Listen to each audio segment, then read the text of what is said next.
You know, one of the key things that fundamentally in this conversation that will shift people's thinking is, and this goes back to the universe as being either dead or alive. And so often when I speak with people that want to be realistic, let's be practical, let's be realistic.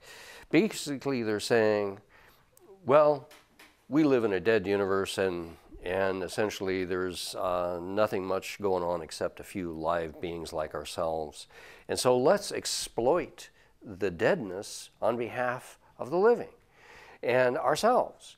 And so it creates an exploitive mindset. As soon as we look at the universe as dead, the first response is, well, let's exploit it for those that are alive.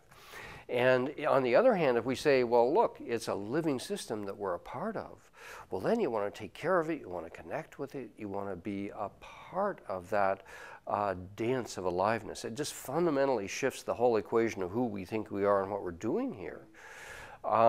So I think to the extent that the mass media and the kind of cultural leadership of our society goes along with this unconscious, implicit assumption that the thing is dead at the foundations, just dead matter, empty space. To the extent that we're in that mindset, we're going to be exploiting other people, exploiting one another, exploiting the earth, disregarding the universe. It's just fundamental. So if it's dead, exploit it. If it's alive, revere it. Take care of it.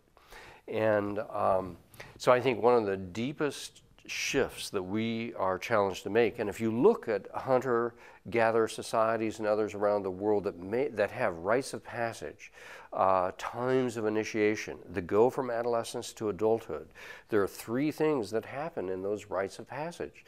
People come to a new sense of their connection with the earth and wanting to care for the earth, a new sense of one another and wanting to care for one another as a part of the web of life. And then thirdly, a new sense of being in a sacred universe and having a sense of ancestors and a sense of the future and having a sense of sacred relationship with it all. And so to the extent that we think we live in a dead universe, we're not going to have that sacred relationship with any of them.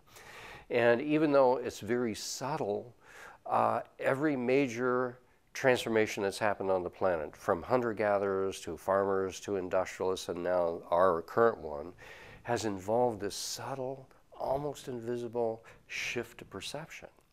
And what we're asked now to do is to look into the subtle aliveness of the fabric of the universe, the subtle tissue of relationships and our intimate connections with others, and see it's alive. It's alive.